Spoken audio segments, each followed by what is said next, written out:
So I go find the choreographer. She said she just moved there from New York. She's brand new. This is the first thing she's put together. I said, please be in this performing arts festival that I'm helping to put together. So I get her in. She calls me, says, thank you. Would you like to collaborate on something? And I said, I'll do whatever you want to do. As long as you put up dance, I'll be there. So she says, let's go get coffee. I said, okay.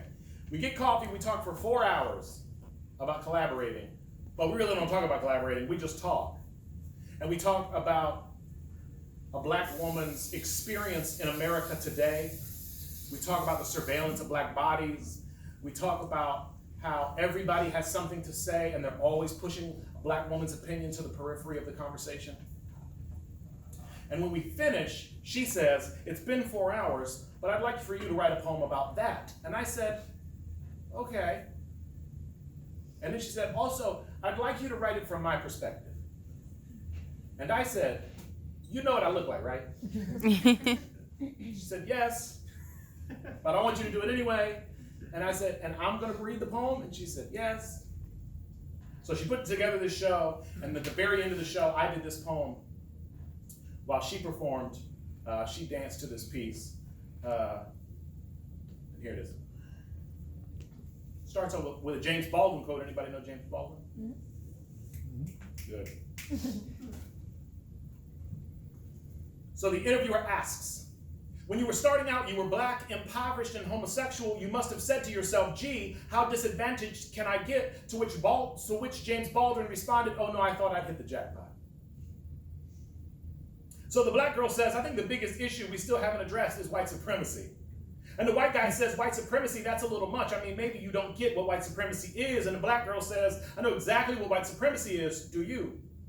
And the white girl says, white supremacy is like the KKK and stuff, right? I mean, that doesn't have anything to do with us now, please. And the black guy says, I thought it was like when white people thought they were better than other people. And the rapper says, if I wasn't trapping, I'd be wrapping up them bundles. If I wasn't rapping, I'd be trapping out the condos. And the singer says, I got a condo in Manhattan. Baby girl, what's happening? You and your ass invited, so go on and get the clapping. And the radio DJ says, call us now and tell us what you think of this crazy tweet. And the television says, the willingness of one party to refuse to vote on a Supreme Court nominee is nearly unprecedented, with the election being so far off. And the internet says, OMG, TBH, ICYMI, FOH.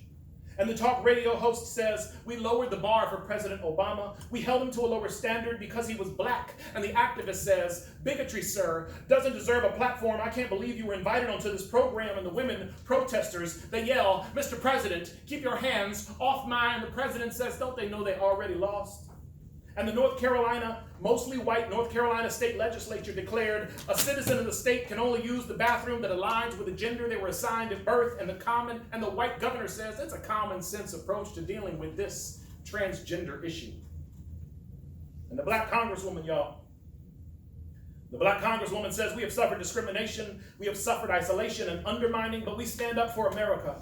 Oftentimes when others who think they're more patriotic or say they're more patriotic do not, we fight against this president and we point out how dangerous he is for this society and for this country. We're fighting for the democracy. We're fighting for America. We're saying to those who say they're patriotic but turn a blind eye to the destruction he's about to cause this country, you are not nearly as patriotic as we are. To which the white news commentator says, I didn't hear a word she said. I was just looking at that James Brown wig. True story. He got fired. And the white girl says, I mean, I know the election and all that, and some people, they say things, but I don't think that's like white supremacy. And the black girl says, I think the term is distracting you from the definition because the idea white people think they are inherently more valuable is not all that scary. It's actually kind of an everyday thing. And the white girl says, well, maybe in some places, but not around here. And the black girl sighs. And the black girl rolls her eyes. And so the black girl must have an attitude.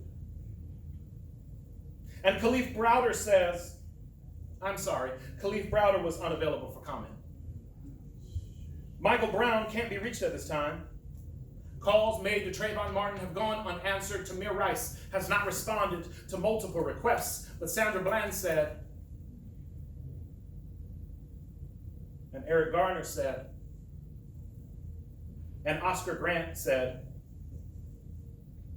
and Walter Scott said, and Rakia Boyd said, and Terrence Crutcher said, and Alton Sterling said, and Tarika Wilson said, and Philando Castile said, and Ayanna Stanley Jones said, and Keith Lamont Scott said.